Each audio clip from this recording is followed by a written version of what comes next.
وہ اپنی نگاہوں کو بھی نیچا رکھیں. جس طرح مرد فرتے جذبات میں آ کر عورت کی طرف مائل ہوتا ہے، اسی طرح خاتون فرتے جذبات میں آ کر مرد کی طرف بھی مائل ہو سکتی ہے. لہذا وہ بھی اپنی نگاہ کو نیچا رکھیں.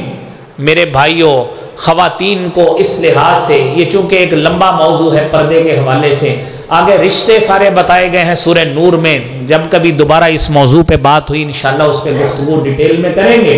تو بات کرنے کا مقصد یہ ہے کہ اپنے اندر حیا پیدا کیجئے. جس طرح اپنی بچی کے لیے ہم اچھے جذبات، نیکی والے جذبات، پاک دامنی کے جذبات رکھتے ہیں، دنیا میں بسنے والی، معاشرے میں بسنے والی، اپنی گلی اور محلے میں بسنے والی، اپنے سے پڑھنے والی، محلے میں پڑھنے والی ہر بچی کو اپنی بچی جیسا مقام دیں، اپنی والدہ، اپنی بہن، اپنی بیٹی جیسا مقام دیں. ان الحمد للہ نحمده ونستعینه ونستهدیه ونعوذ باللہ من شرور انفسنا ومن سیئات اعمالنا واشهد ان لا الہ الا اللہ وحدہ لا شریک له واشهد ان محمدا عبده ورسوله. یا ایھا الذین آمنوا اتقوا اللہ حق تقاته ولا تموتن الا وانتم مسلمون. یا ایھا الناس اعبدوا ربکم الذی خلقکم من نفس واحدہ. یا ایھا الناس اتقوا ربکم الذی خلقکم من نفس واحدہ وخلق منها زوجها وبث منهما رجالا كثيرا ونساء واتقوا الله الذي تساءلون به والأرحام إن الله كان عليكم رقيبا. يا أيها الذين آمنوا اتقوا الله وقولوا قولا سديدا يصلح لكم أعمالكم ويغفر لكم ذنوبكم ومن يطع الله ورسوله فقد فاز فوزا عظيما. اللهم صل على محمد وعلى آل محمد كما صليت على إبراهيم وعلى آل إبراهيم إنك حميد مجيد. اللهم بارك على محمد وعلى آل محمد كما باركت على إبراهيم وعلى آل إبراهيم إنك حميد مجيد. رب اشرح لي صدري ويسر لي أمري واحلل عقدة من لساني يفقه قولي. رب زدني علما سبحانك لا علم لنا إلا ما علمتنا إنك أنت العليم الحكيم. أما بعد إن أحسن الكلام كلام الله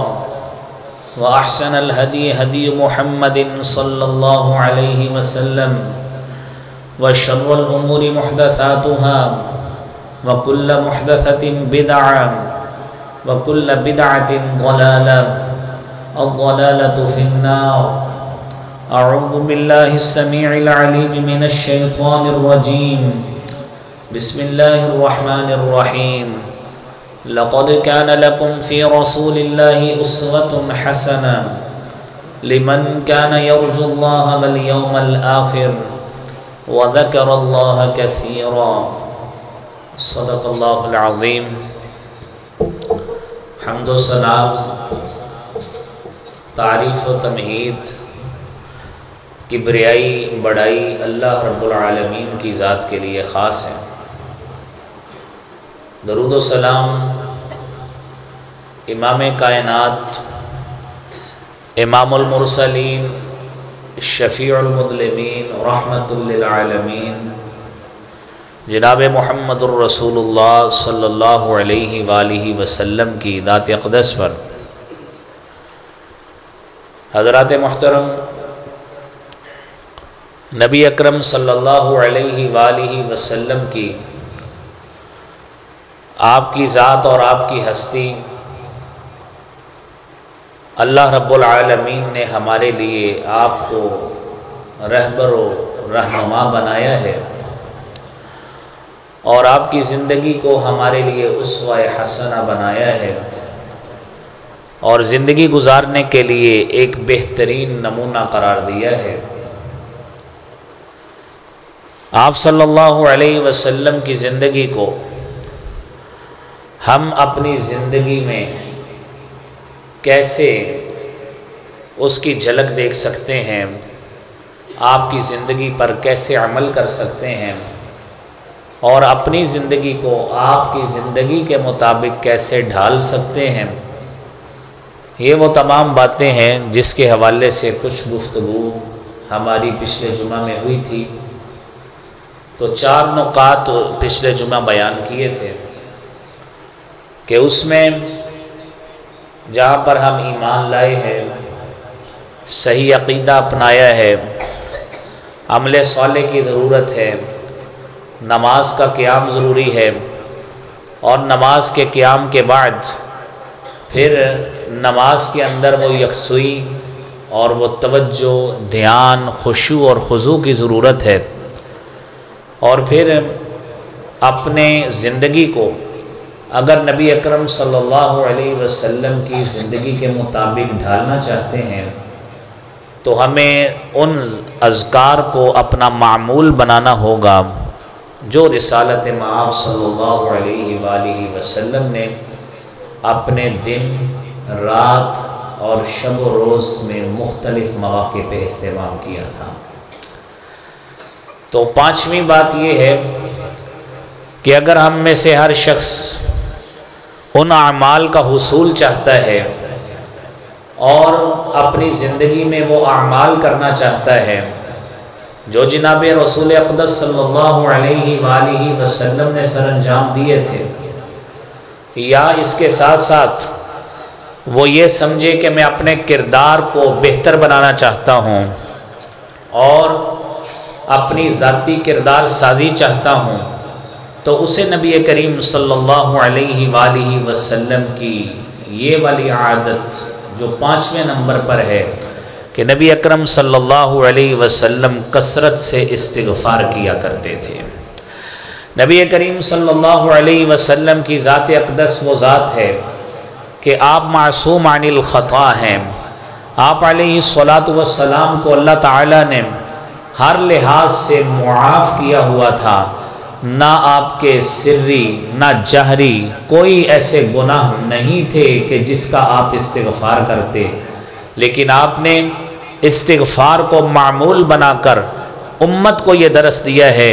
کہ تمہارا رب کے ساتھ کنیکشن اور تعلق اس اعتبار سے ہونا چاہیے کہ آپ نے خود فرمایا واللہ انی لاستغفر واتوب الیہ فی اليوم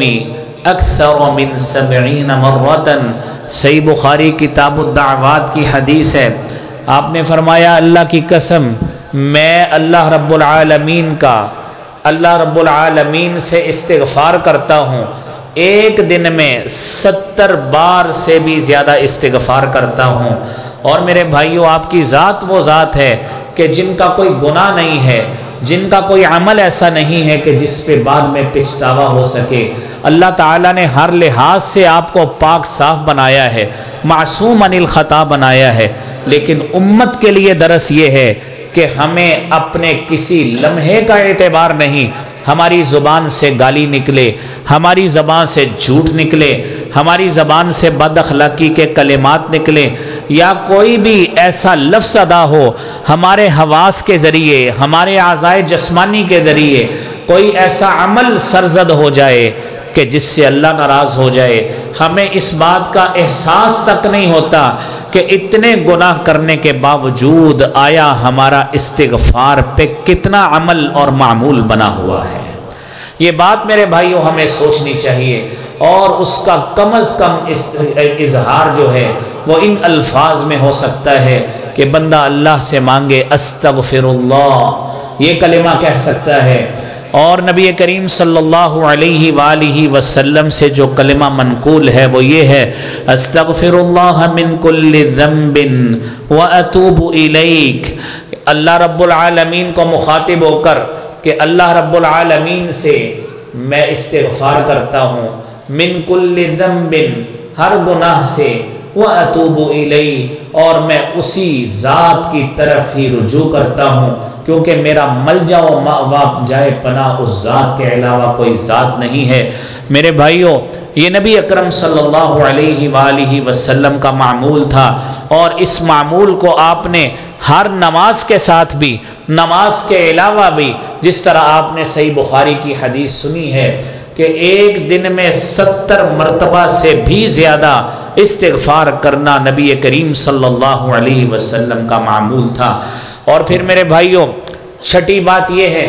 اگر ہم اپنی کردار سازی چاہتے ہیں، اگر ہم اپنا عمل نبی کریم صلی اللہ علیہ وسلم کے عمل جیسا بنانا چاہتے ہیں، آپ کی اتباع میں آپ جیسا عمل کرنا چاہتے ہیں، اور آپ کی اطاعت میں آپ کی پیروی کرنا چاہتے ہیں، تو نبی کریم صلی اللہ علیہ وسلم کے اخلاق جیسا، آپ کے رویوں جیسا، آپ کے کردار جیسا لوگوں کے ساتھ کردار اور رویہ اپنانا چاہیے۔ نبی کریم صلی اللہ علیہ وسلم نے فرمایا انما بعثت لاتمم صالح الاخلاق، میری بعثت کے مقاصد میں سے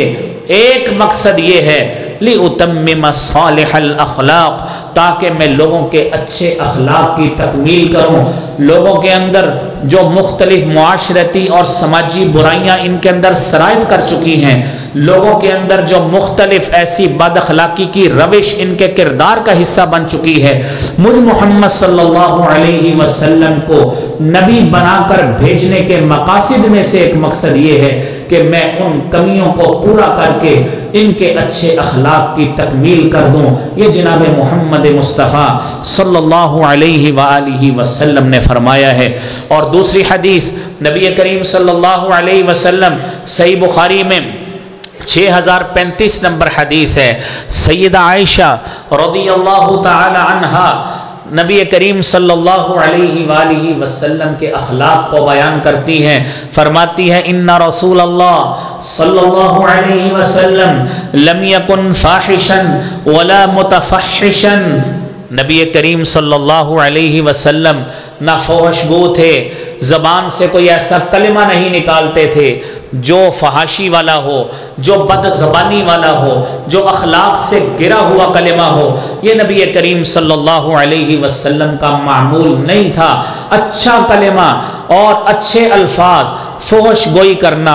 بد زبانی کرنا، یہ آپ کا اخلاق نہیں تھا۔ نبی اکرم صلی اللہ علیہ وسلم آپ کی کیفیت یہ تھی جو آپ خود بھی فرماتے تھے ان خیارکم احسنکم اخلاقا، کہ تم میں سے سب سے زیادہ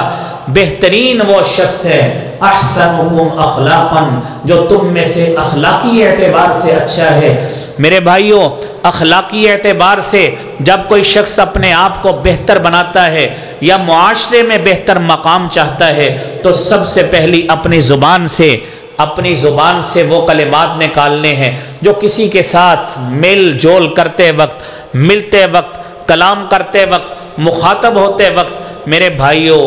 آپ کی زبان سے ادا ہوں گے، وہ آپ کے کردار اور اخلاق کی غمازی کریں گے، اور بہترین ریفلیکشن آپ کے کردار کی ان الفاظ کے ساتھ ہوگی جب آپ اپنے کسی بھائی سے ملیں گے، اپنے کسی عزیز سے ملیں گے، اپنے کسی رشتہ دار سے ملیں گے۔ اور جب میرے بھائیوں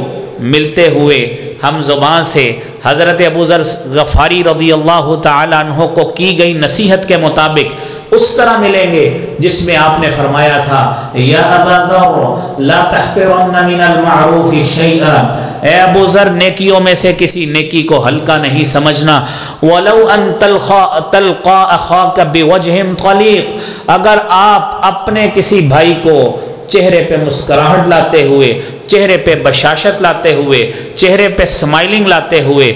خوش کن چہرے کے ساتھ ملتے ہیں، اللہ رب العالمین کے ہاں یہ بھی بہت بڑی نیکی ہے۔ تو میرے بھائیوں، اپنے دوستوں کے ساتھ میل جول کرتے وقت ہمیشہ اپنی زبان سے اچھے الفاظ نکالیے، اچھے احوال دریافت کیجئے، اور اچھی گفتار کے غازی بنیے، اور مت کوئی ایسا کلمہ نکلے جو جھوٹ پر مبنی ہو، جو گالی پر مبنی ہو، جو بد اخلاقی پہ مبنی ہو، تو میرے بھائیوں جب ایسا کلمہ نکالیں گے اللہ رب العالمین کی ناراضگی بھی مول لیں گے، بد اخلاقی کا توق بھی پہنیں گے اور معاشرے میں بھی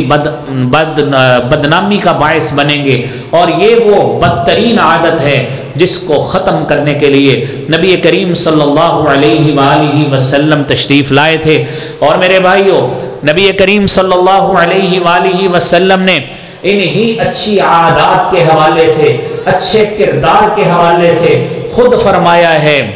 کہ ما من شیء اثقل فی المیزان من حسن الخلق۔ کل قیامت کے روز جب ساری دنیا اللہ کے سامنے پیش ہوگی، محشر کا میدان ہوگا، ترازو وہاں پہ لگا ہوگا، اعمال کو تولا جائے گا، نیکیاں بھی تولی جائیں گی، برائیاں بھی تولی جائیں گی، اور جب ان چیزوں کا وزن ہوگا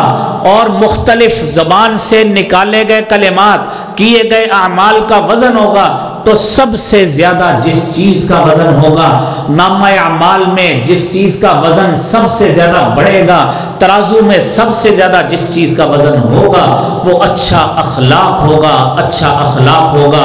اور یہی اچھے اخلاق کی تکمیل کرنے کے لیے نبی کریم صلی اللہ علیہ وسلم میرے بھائیوں تشریف لائے تھے، اور آپ علیہ الصلاۃ والسلام نے اپنے مومن بھائیوں کی، مسلمان بھائیوں کی، اپنے امتیوں کی، اپنے صحابہ کرام کی جب آپ تربیت کرتے تھے، آپ علیہ الصلاۃ والسلام ان کی تربیت کرتے ہوئے مختلف فرامین ایسے موجود ہیں جس سے کردار سازی ایسی کی گئی ہے کہ دن میں انسان صبح اٹھتا ہے، لوگوں سے ملتا ہے، بازار اور مارکیٹ میں جاتا ہے، طرح طرح کے لوگوں سے ملتا ہے، ڈیل کرنا پڑتا ہے،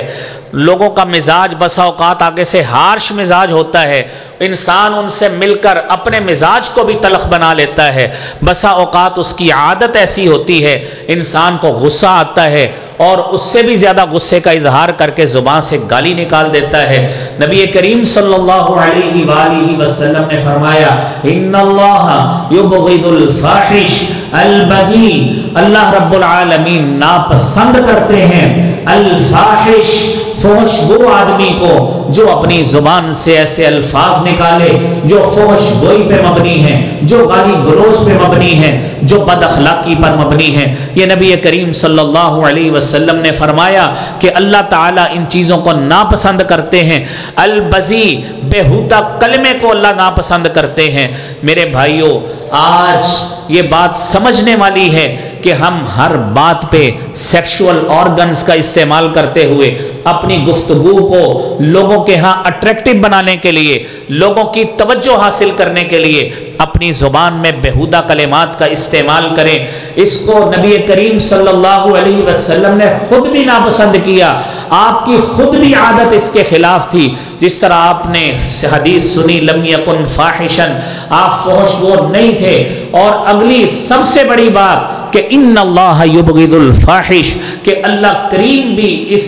فحاشی والی، اس بے حیائی والی، اس بےہودگی والی عادت کو اللہ ناپسند کرتے ہیں۔ بندہ دنیا میں اپنے دوستوں یاروں کے ہاں شاید مجلس کا چودھری بننے کے لیے ایسے الفاظ استعمال کرتا ہو کہ ساری مجلس کی توجہ میری طرف ہو جائے، میں مجلس کا پردھان بن جاؤں، لوگ مجھے کہیں اس کو جناب بڑی باتیں آتی ہیں، اس کو جناب بڑی گفتگو آتی ہے، یہ تو لوگوں کو سب کو چپ کرا دیتا ہے۔ جب اپنی زبان سے گندے الفاظ کا استعمال کرے گا، جہاں پہ خود بد اخلاق مشہور ہوگا، نبی کریم صلی اللہ علیہ وسلم کے کردار سے بھی الٹ چلے گا، اللہ کی ناراضگی بھی مول لے گا، اور معاشرے میں آخر اس کو وہ بدترین مقام ملے گا جو اس بد اخلاقی کی وجہ سے ملتا ہے۔ اللہ کریم ہم سب کے دامن کو اس بد اخلاقی سے میرے بھائیوں محفوظ فرمائے۔ نبی کریم صلی اللہ علیہ وآلہ وسلم نے اس اچھے اخلاق کا جو مظاہرہ کیا ہے میرے بھائیوں، وہ لوگوں کو معاف کر کے بھی کیا ہے، اور ایک واقعہ نہیں ہے، دو واقعے نہیں ہیں، تین نہیں ہے، بیسیوں نہیں ہیں، سینکڑوں نہیں ہیں، ہزاروں واقعات میرے بھائیوں ایسے ہیں جس میں نبی کریم صلی اللہ علیہ وآلہ وسلم نے خود اپنا عمل ایسا پیش کیا ہے کہ آپ کے ساتھ کسی نے بدخوئی کی، آپ کے ساتھ کسی نے بد کلامی کی، تو آپ نے سب سے پہلے قرآنی آیت کا وہ خود مجسمہ بن کے دکھایا جو اللہ رب العالمین نے قرآن میں فرمایا ہے ادفع بالتي هي احسن فاذا الذي بينك وبينه عداوة كأنه ولي حميم.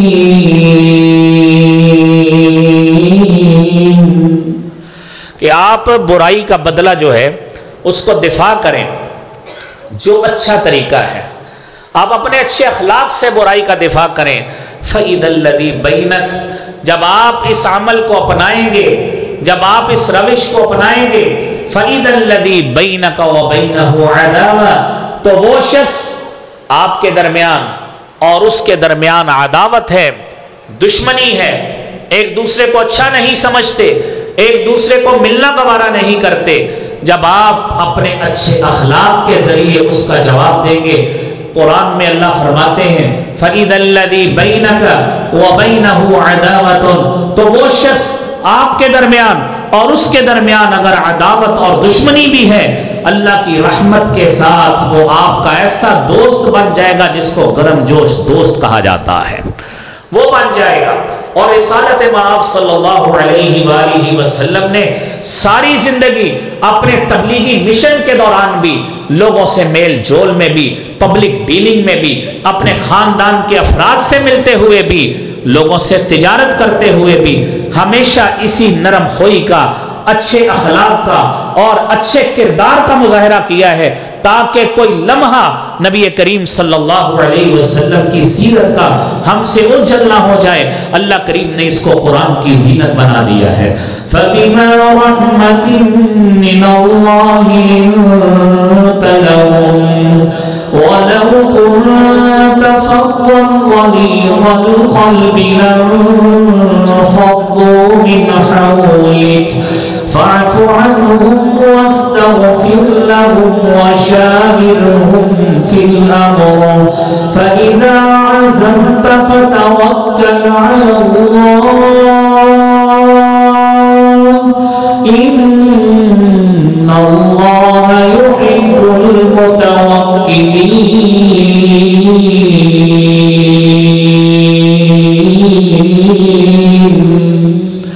اللہ کی رحمت کے ساتھ لنت لہم، آپ ان لوگوں کے ساتھ نرم مزاج ہوئے ہیں. وَلَوْ كُنْتَ فَظًّا غَلِيظَ الْقَلْبِ، اور اگر آپ سخت مزاج ہوتے، سخت دل ہوتے، لَانْفَضُّوا مِنْ حَوْلِكَ، یہ لوگ آپ کے ارد گرد سے دوڑ جاتے،